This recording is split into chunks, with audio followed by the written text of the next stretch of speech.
India rocks China शोक। जी हां, पूरी दुनिया में यही हेडलाइन है क्योंकि ऐसे वक्त में जब पूरी दुनिया का फोकस है ईरान और उसके आसपास के इलाकों में, भारत ने इतना बड़ा खेल कर दिया है कि चीन की खुफिया एजेंसी MSS, जिसे कहा जाता है कि वो अमेरिकी सरकार में भी घुसी हुई है और पूरी दुनिया में जिसके सबसे ज्यादा एजेंट्स फैले हुए हैं, उसे कानों कान भनक तक नहीं लगने दी और उनके पड़ोस में ऐसा खेल कर दिया कि उनका जो ताइवान को कब्जाने का पूरा प्लान था वही कचरे के डब्बे में जाता दिख रहा है। ऐसा हमने क्या कर दिया है और क्यों भारत को अब एक बड़ा प्लेयर माना जा रहा है इंटरनेशनल स्टेज पर। इस घटना के बाद ये सारी चीजें एक एक करके बहुत ही आसान भाषा में मैं आपको बताने वाला हूं, लेकिन बहुत फ्यूचरिस्टिक वीडियो है क्योंकि इस खबर का प्रभाव भविष्य पर पड़ेगा 100%। इसीलिए आप बड़े ध्यान से इसे देखिएगा और मुझे सुनिएगा। लेकिन एक छोटी सी रिक्वेस्ट है कि ऐसी एक्सक्लूसिव वीडियो को बनाने में रिसर्च बहुत लगती है, वक्त लगता है,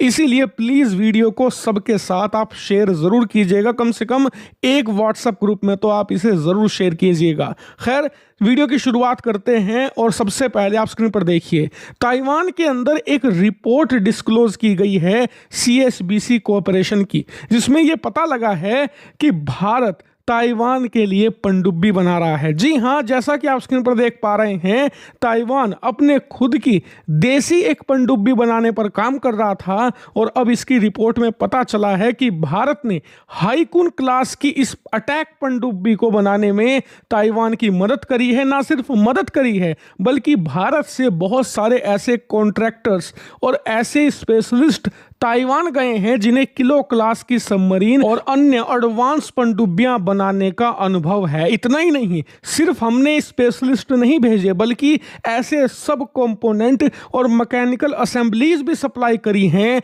जो बहुत ज्यादा क्रिटिकल थी इस पनडुब्बी को बनाने में। अगर भारत ये सप्लाई नहीं करता तो इस पनडुब्बी को बनाना असंभव था। असंभव क्यों था वो मैं आपको बाद में बताऊंगा, लेकिन पहले आप भारत की चालाकी समझ लीजिए। दरअसल भारत को यहां पर बहुत स्पेसिफिक तरीके से काम करने की जरूरत थी, वरना चीन हमारे खिलाफ रिटेलिएट कर सकता था। इसीलिए हमने क्या किया कि ऐसे कॉन्ट्रैक्टर और कंपनियों को कंपोनेंट सप्लाई करने को भेजा और ऐसे स्पेशलिस्ट भेजे जो या तो रिटायर हो चुके थे या फिर वो प्राइवेट कॉन्ट्रैक्टर और कंपनीज थी, ताकि भारत सरकार का नाम यहां पर ना आने पाए। और ऐसा करने के पीछे सिर्फ रिटेलिएशन मकसद नहीं था बल्कि चीन को सबक सिखाना भी था। दरअसल चीन पाकिस्तान को लगातार एडवांस पनडुब्बी और जहाज सप्लाई कर रहा है, जबकि भारत लगातार कह रहा है चीन को कि आप ये खतरनाक हथियार मत दीजिए पाकिस्तान को, वो इसे संभालने लायक नहीं है। लेकिन चीन क्या कहता है कि देखिए, हमारी सरकार इन्वॉल्व नहीं है, हमारी प्राइवेट कंपनियां इन्वॉल्व हैं, प्राइवेट कॉन्ट्रैक्टर हैं, हम उन्हें नहीं रोक सकते। इसके अलावा हाल के समय में बांग्लादेश को भी ऐसे हथियार सप्लाई किए गए हैं जो भारत के लिए खतरा बन सकते हैं। भारत जब उनका भी जवाब मांगता है तो उनका रटा रटाया एक ही फॉर्मूला है कि हमारे प्राइवेट कॉन्ट्रैक्टर हैं, प्राइवेट सप्लायर हैं और प्राइवेट कंपनियां हैं, हम इन्हें नहीं रोक सकते। अगर कोई सरकारी इन्वॉल्व है तो हम बताइए, हम रोक देंगे। इसीलिए भारत कुछ ज्यादा नहीं कर पाता चीन के इन हथियार कॉन्ट्रैक्ट्स के खिलाफ। लेकिन अब हमने जैसे के साथ तैसा करना सीख लिया है, क्योंकि अगर चीन अब कहेगा कि आपने खुफिया तरीके से ताइवान को पनडुब्बी बनाने में मदद करी है, तो हम भी कहेंगे भाई हमारे प्राइवेट स्पेशलिस्ट थे, सरकार की तरफ से रिटायर हो चुके थे, या फिर जो कंपनियां वहां पर सप्लाई कर रही है सामान वो भी प्राइवेट हैं, हम कैसे रोक सकते हैं? आपका देश तो फिर भी कम्युनिस्ट है, प्राइवेट कंपनियों पर आपकी पकड़ होती है, हमारे यहाँ तो वो भी नहीं है। और चीन इन कंपनियों के खिलाफ क्या कर सकता है? इन पर बैन लगा सकता है। ये चीन के अंदर व्यापार नहीं कर पाएंगी, जो कि ज्यादातर करती भी नहीं है हमारी हथियार निर्माता कंपनियां।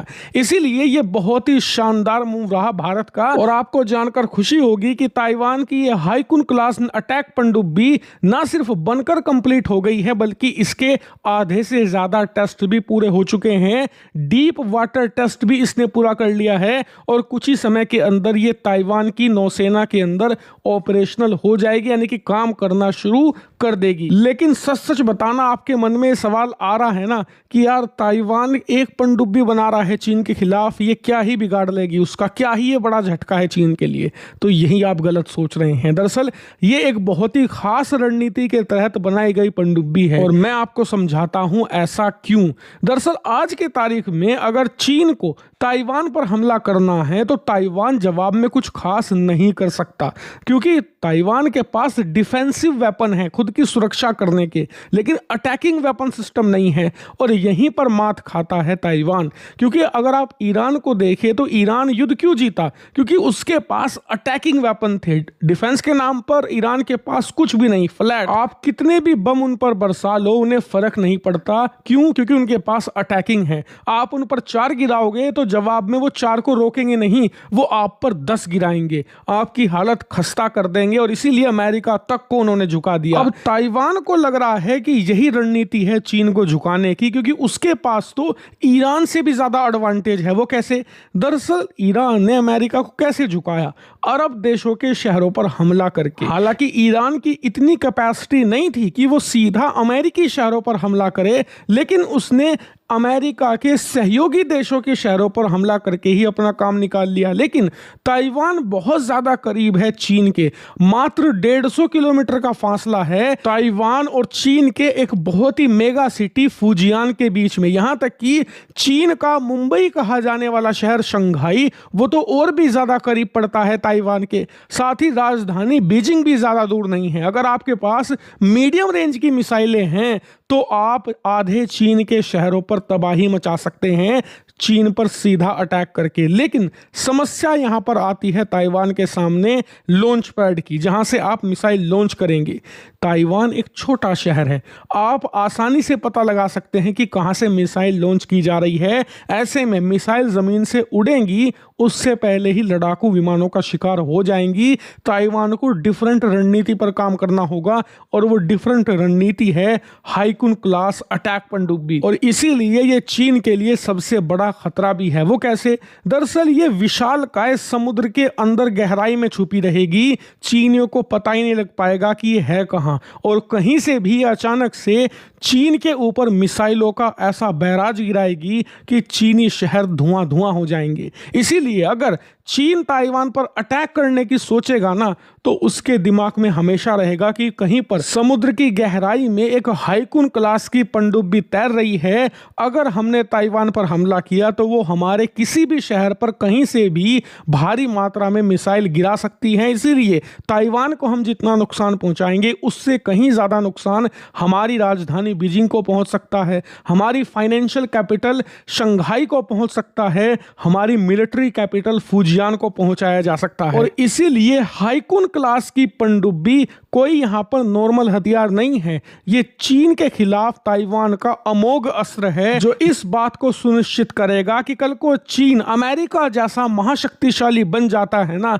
तो ऐसी स्थिति में भी अपनी इन पनडुब्बियों की ताकत के दम पर ताइवान उसकी लगाम ईरान की तरह खींचने की हिम्मत और क्षमता रखेगा। और आपको बता दूं, ऐसी एक नहीं कई पनडुब्बी अब बनाने वाला है ताइवान इन हाई क्लास की, और इसका भारत को बड़ा एडवांटेज है। भारत को एडवांटेज ये है कि इससे चीन की घेराबंदी होती है, इससे ये बात सुनिश्चित होती है कि चीन का ध्यान 2 फ्रंट पर रहे। अभी वो पूरी तरीके से फोकस है भारत वाले फ्रंट पर, भारत के बॉर्डर पर वो पूरी ताकत झोंक सकता है, लेकिन ताइवान की तरफ से मजबूती आने के बाद अब उसकी फौज का ध्यान 2 तरफ जाएगा ही जाएगा। वो अपने सारे डिफेंस सिस्टम भारत के खिलाफ नहीं तैनात कर सकता, उसे अपनी आधी से ज्यादा ताकत अपने बीजिंग शंघाई जैसे ईस्टर्न फ्रंट पर तैनात करनी पड़ेगी। लेकिन एक बात हमें जान लेनी चाहिए कि ताइवान को हम मजबूत बना रहे हैं, लेकिन ऐसा नहीं कि खुद कमजोर होकर काम चल जाएगा। अब खुद को भी मजबूत बनाने का वक्त है,